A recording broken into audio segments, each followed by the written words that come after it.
Hi, welcome to Empty Nest Food and Travel. Today we have a special video from Paris, France from 2023 where, among other things, we celebrated a monumental birthday to the lovely lady to my left. Yes, and it was also special because it was the first time Mike and I went anywhere that far without our kids. We'd been to Paris in the past, and they were always family trips. And so this time we were by ourselves. And we do have a lot of pictures that we can make a video with. We were inside Versailles Palace, uh, Giverny. Monet's Garden, Yeah. Normandy, south of France. Yeah. So if you would like us to put something together with those, please leave that in the comments. Yep. And you'll see we started out at Musée d'Orsay where we had a private uh, tour with a guide, and you'll see some pictures from that. And we actually had a semi-private tour with 6 or 8 people, and no one showed up. So it ended up being private. It ended up being very private. And mind you, we had just landed in Paris, checked into the hotel, put our bags away, went directly to the tour. We hadn't even eaten. So we really hit the ground running. And I want to add that even though this is from 2023, a lot of the information is fairly current.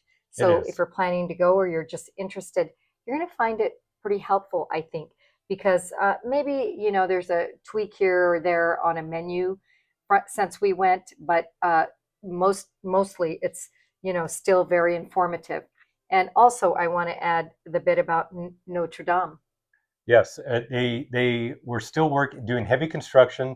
They opened it up December 2024, and this is from September 2023. So they opened it up about a year and a couple months later. Yes, and another interesting fact about that is that we were there in 2018 with a family, and then Notre Dame burned down about 6 months later. Yeah. So it's kind of a full circle for us. So hit like and subscribe, and Please. leave a comment, And be patient. This is our second video, and we promise we're going to get you a live current video from Las Vegas. We're going in 2 weeks, and we're planning to try out a couple of brand new restaurants that opened up. So please stick around, hit the like button, follow, and stay tuned. And thank you for watching. We'll see you. Bye-bye. Bye.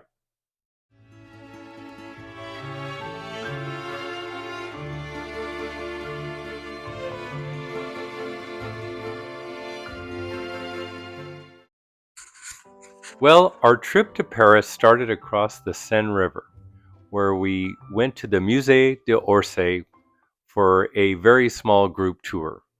We actually just arrived in Paris, checked into our hotel, and got ourselves over to the museum for a tour.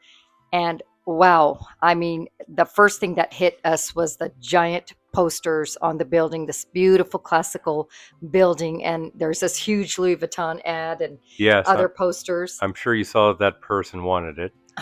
The museum has a ton of clocks because it was a former train station.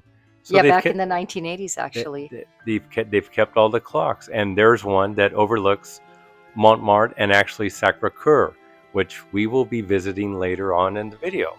Yes, and this clock is like a giant window, and it's on the 5th floor, and it has amazing views of the Parisian skyline. It's just a fabulous, fabulous place.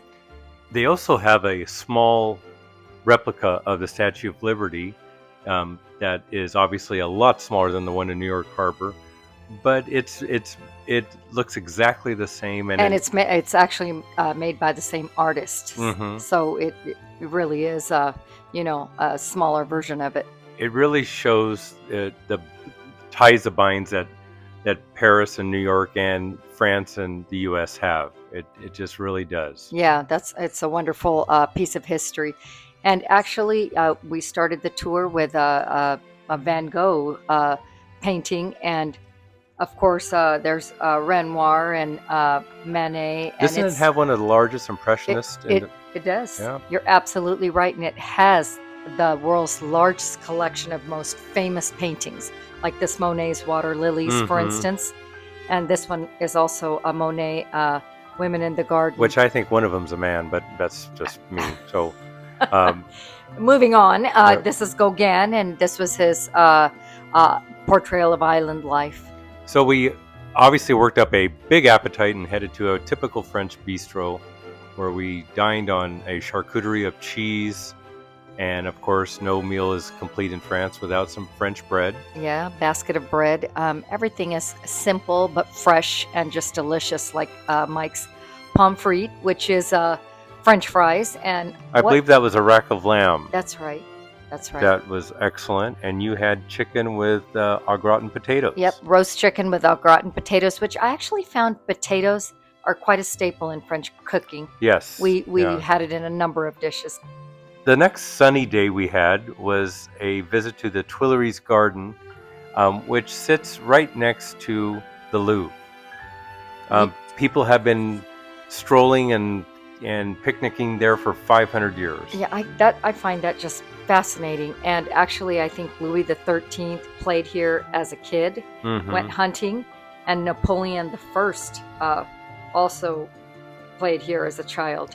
Obviously, there's the famous pyramid from the Louvre that is right across the way there, and it's actually done by an American architect called I.M. Pei. Yes, and they were actually getting a lot of restoration that was happening in Paris because the Olympics, I believe the Summer Olympics, was coming the following year. That's correct. And this is just a video footage of us walking across to the Louvre.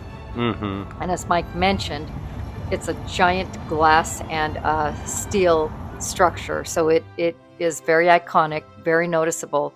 And we didn't go to the Louvre this time. We have gone on a past trip, but the museum, obviously you have to pay to get in, so if you get on their website, you'll find the most current information there.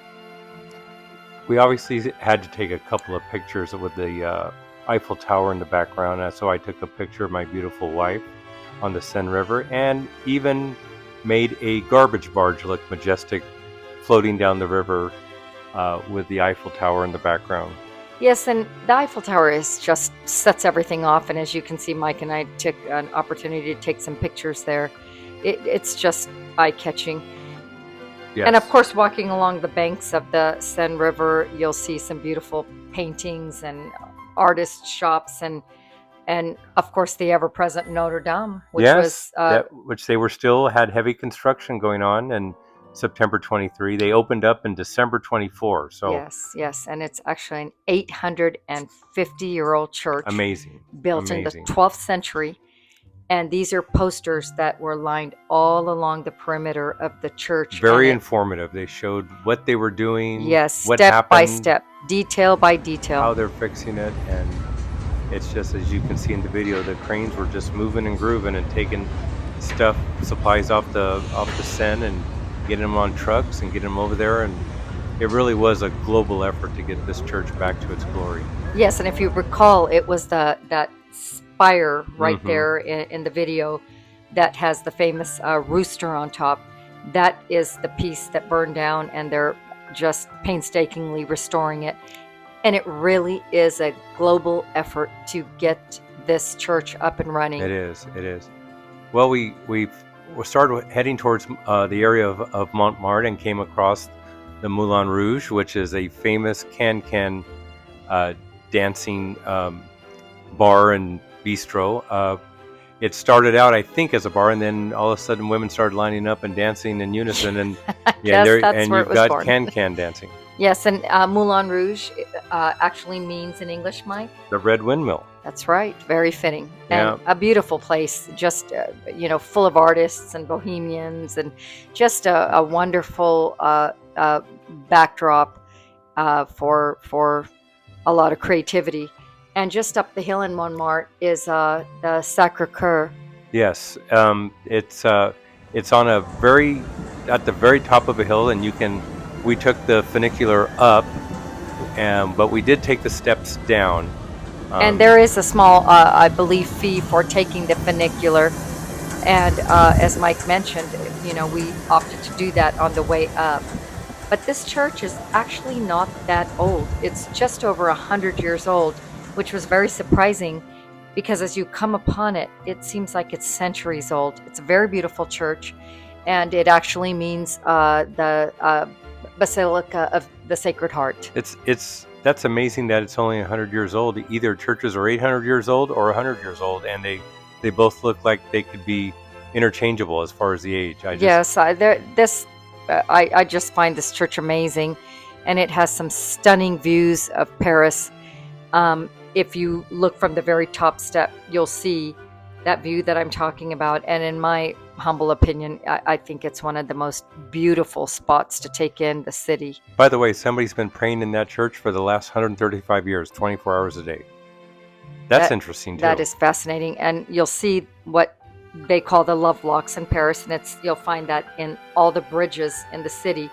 And interestingly enough, after we left, just a couple months later, Paris officials decided to remove the locks entirely from They the did away entire with city, it. It was becoming a safety hazard. People just darting across with their dogs and trying to home. get the locks on, and Yeah, it just became a distraction and not safe. yeah. And inside the church, it's just bronze statues, mosaics.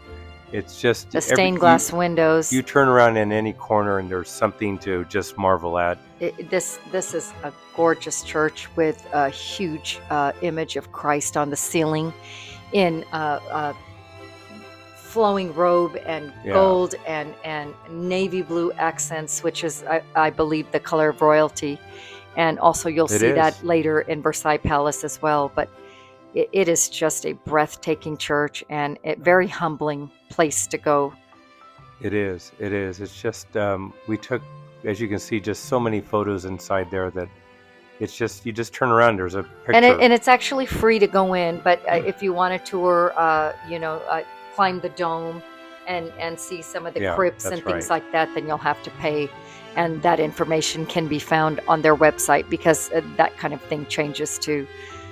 Well, after that, we of course had We to head. climbed down this time. We Yeah. actually didn't go on the funicular, and we got hungry, and we found our way to a local bistro Yep. where we sat outside and people watched. And I think I had a beer and you had some wine and. And of course, we had the fresh cheese. Mm-hmm. You know, French meal is complete without some kind of cheese and bread.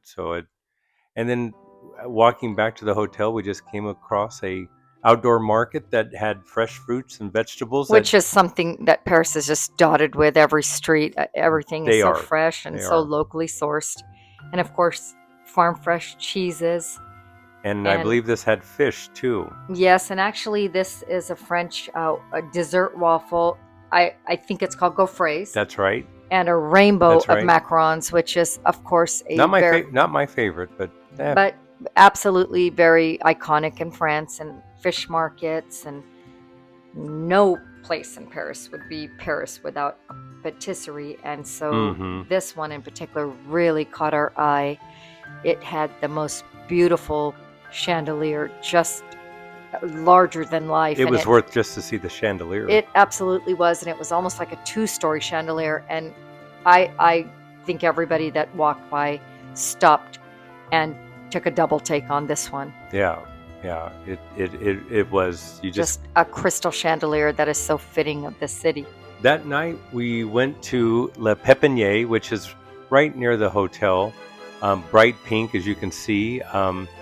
Maybe a little bit on the expensive side. Yeah, I don't think we would pay that much for food like that. But it was Paris, and it was a touristy spot, so we knew what we were up against, and it was still a very enjoyable meal, and the vibe was great. It was a very fun place. It was very electric, lots of people and night lights and that sort of thing. So it a little pricey, but still a nice time. And there's photo opportunities every time you turn around, and I jumped in front of the camera and took a picture myself. So. And this picture was actually a shot of the Arc de Triomphe on our way to Versailles the next day. That's right.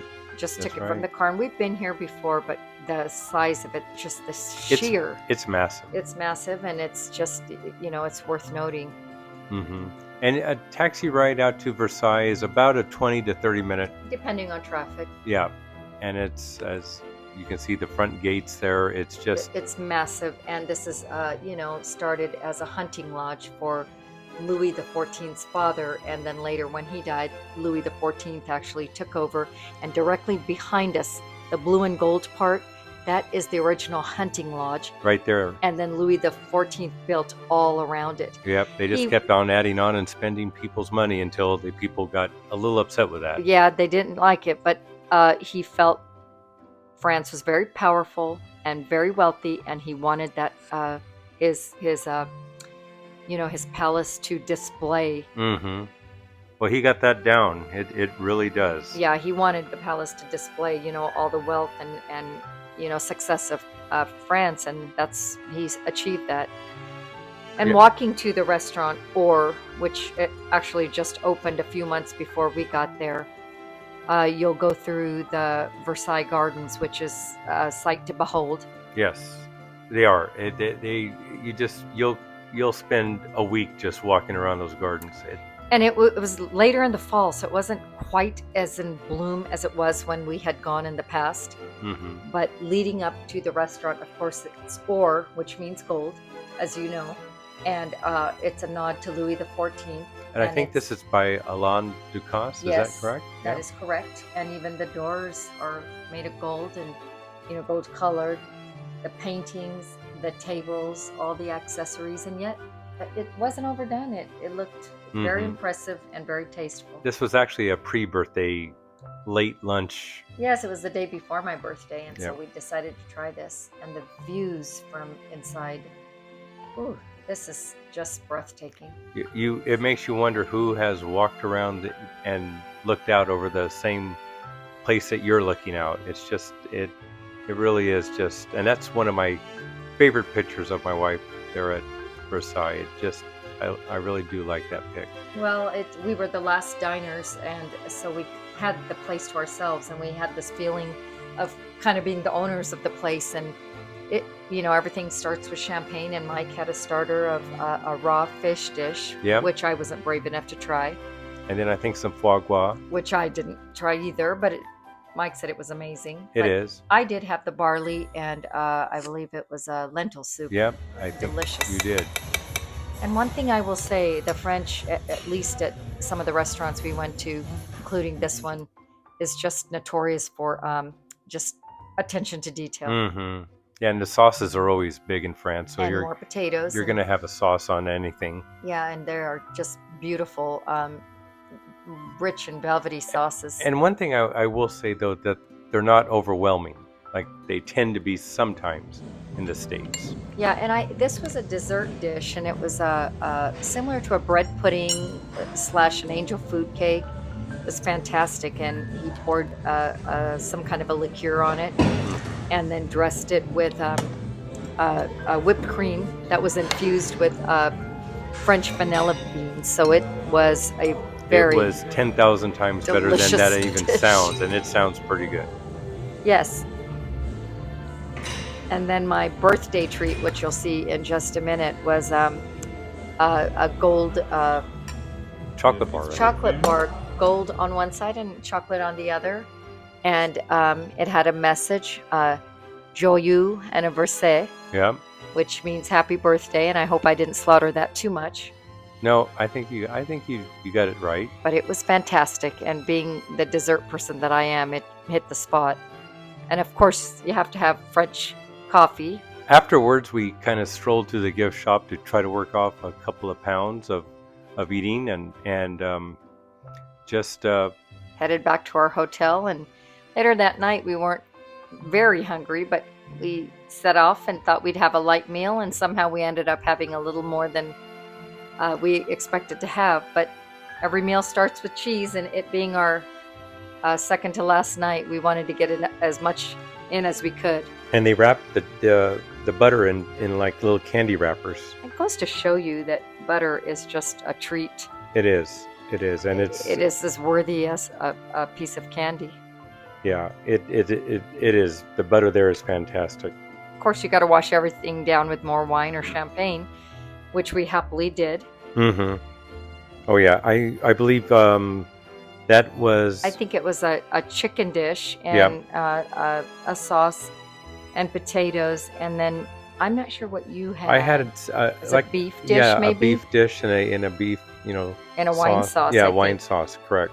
Yeah, and of course, most mornings we started off with a cup of coffee.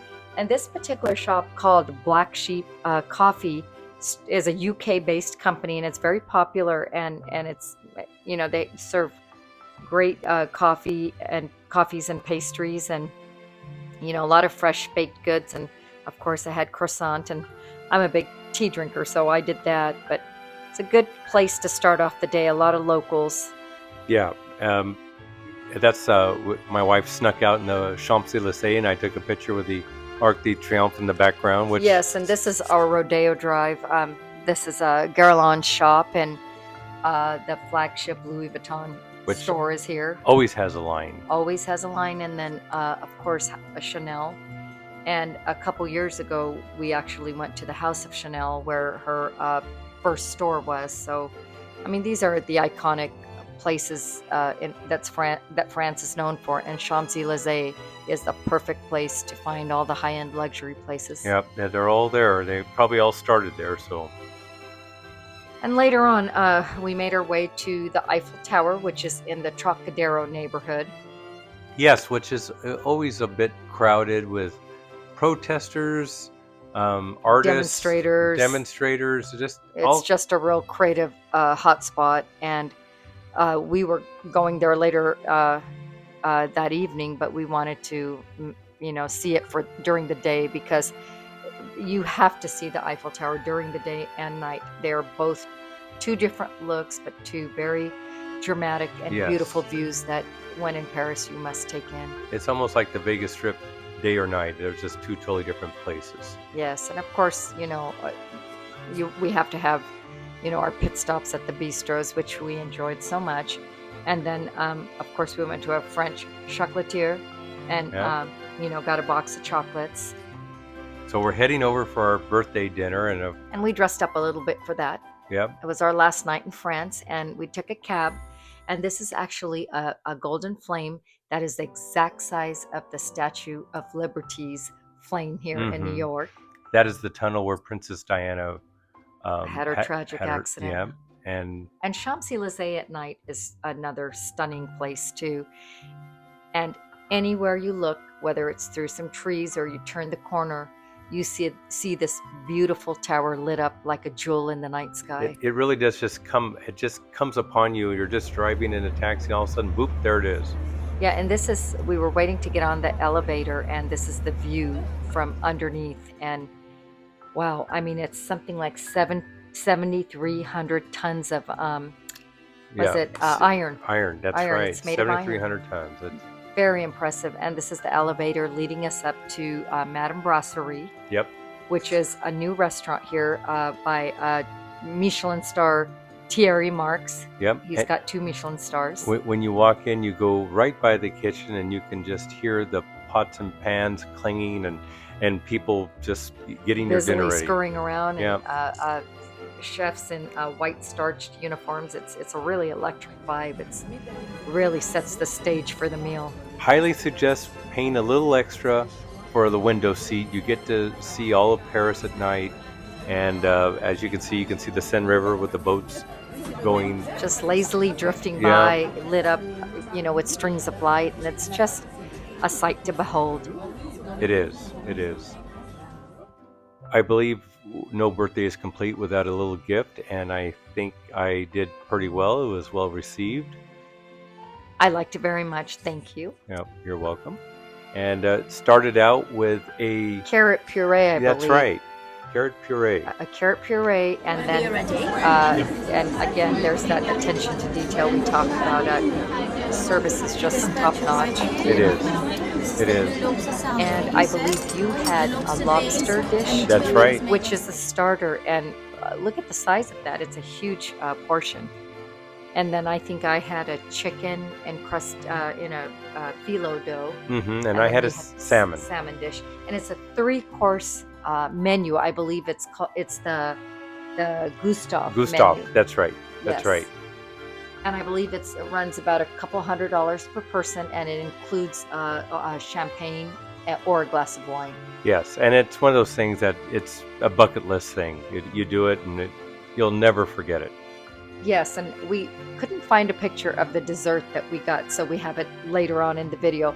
But with that, it concludes our trip to Paris. We thank you for watching. Yep. Please like and subscribe. Leave some comments. And we'd love to hear what you think. Thank you. Thank you.